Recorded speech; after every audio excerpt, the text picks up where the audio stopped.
వైశాఖ పురాణం 11వ అధ్యాయం.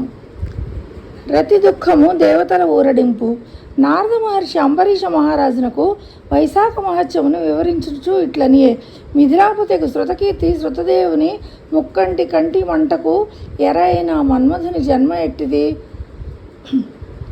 అతడు చేసిన కర్మ వలన అతడెట్టి దుఃఖమును అనుభవించను వివరింపుమని కోరెను. శృతదేవుడు ఇట్లు అనెను. కుమారస్వామి జన్మ కథ పవిత్రమైనది. విన్నంతనే చేసిన పాపములన్నీ నశించును.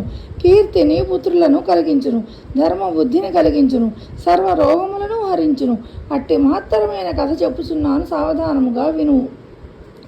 శివుని కంటి మంటకు మన్మధుడు దహింపబడుట చూసి మన్మధుని భార్యకు రతి బూడిద ప్రోగు అయిన భర్తను చూసి దుఃఖపీడితే మూర్ఛిల్లెను.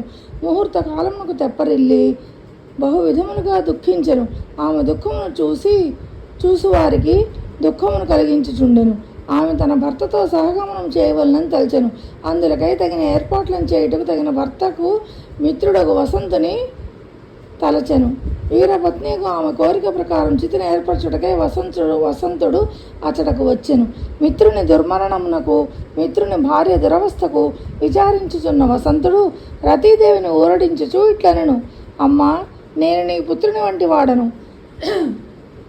పుత్రుడనగు నేనుండగా నీవు సహగమనము అనర్పవలదు అని వసంతుడు బహు విధములుగా చెప్పినను రతి సహగమనం చేయుటకే నిశ్చయించుకొనెను. అంటే భర్తతో పాటుగా చితిమంటలో కాలిపోవడం అన్నమాట. సహగమనం అంటే ఆయనతో సహా గమించడం, చనిపోవటానికి నిశ్చయించుకుందట. వసంతుడు ఆమె నిశ్చయమును మరలింపలేకపోయెను. ఆమె కోరినట్లు చితిని నదీ తీరమును ఏర్పరచెను. ఆమె గంగా స్నానం చేసి సహగమనం చేయవలసిన పనులను పూర్తి చేసి భర్తను తలుచుకొనుచు చితిని ఎక్కబోయెను. అంటే చితి పేరుస్తారు కదా చనిపోయిన వాళ్ళకి, దాని మీద ఎక్కిపోయిందట, కట్టెలు అవన్నీ పెట్టిన దాని మీద. అప్పుడు ఆకాశవాణి కళ్యాణి పతిభక్తిమతి అగ్ని ప్రవేశం చేయకుము. శివుని వలనను శ్రీకృష్ణావతారం నెత్తిన శ్రీ మహావిష్ణువు వలనను నీ భర్తకు 2 జన్మలు కలవు. 2వ జన్మలో శ్రీకృష్ణుని వలన రుక్మిణీదేవికి ప్రద్యుమ్నుడుగా జన్మించును. నీవు బ్రహ్మశాపమున శంబరాసురుని ఇంట ఉందువు. అప్పుడు నీ భర్తయకు ప్రద్యుమ్నుడు నీతో కలిసి శంబరాసురుని ఇంట ఉండగలడు. ఆ విధముగా నీకు భర్తృ సమాగమనం కలదు. అందువలన అగ్నిప్రవేశమును మానుమని పలికెను. ఆకాశవాణి మాటలను పాటించి రతి అగ్నిప్రవేశమును మానెను. తర్వాత బృహస్పతి, ఇంద్రుడు మున్నగు దేవతలు అతడకు వచ్చిరి. తమ ప్రయోజనమునకై శరీరమును కోల్పోయిన మన్మధుని భార్యకు రతీదేవిని బహు విధములుగా ఊరడించిరి. ఆమెకు అనేక వరములను ఇచ్చిరి.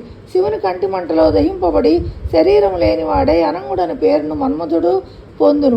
నీకు మాత్రం యథాపూర్వముగా కనిపించునని ఆమెకు వారు వరములనిచ్చి ఊరడించి పెక్కు ధర్మములను ఉపదేశించి ఇట్లంది. కళ్యాణి, పూర్వజన్మలో ఇతడు సుందరుడను మహారాజు.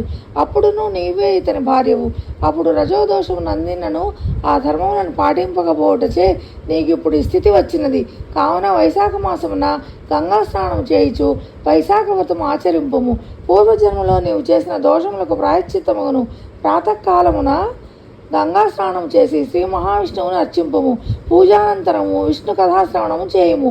నీవిట్లు చేసినచో నీ భర్తకు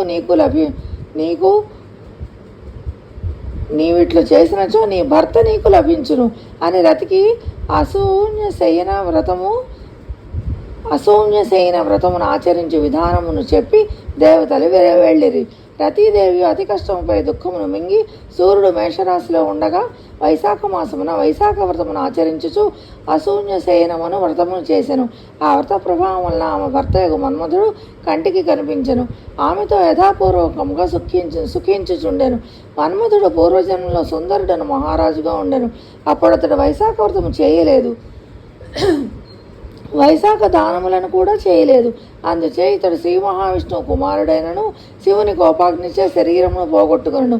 విష్ణుపుత్రునికే వైశాఖ వ్రతమును ఆచరింపబోగుట వలన ఇటు పరిస్థితి వచ్చినచో మిగిలిన వారికి ఏమి చెప్పవలేను.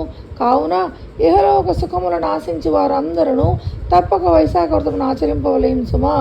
వైశాఖ పురాణం 11వ అధ్యాయం సంపూర్ణం.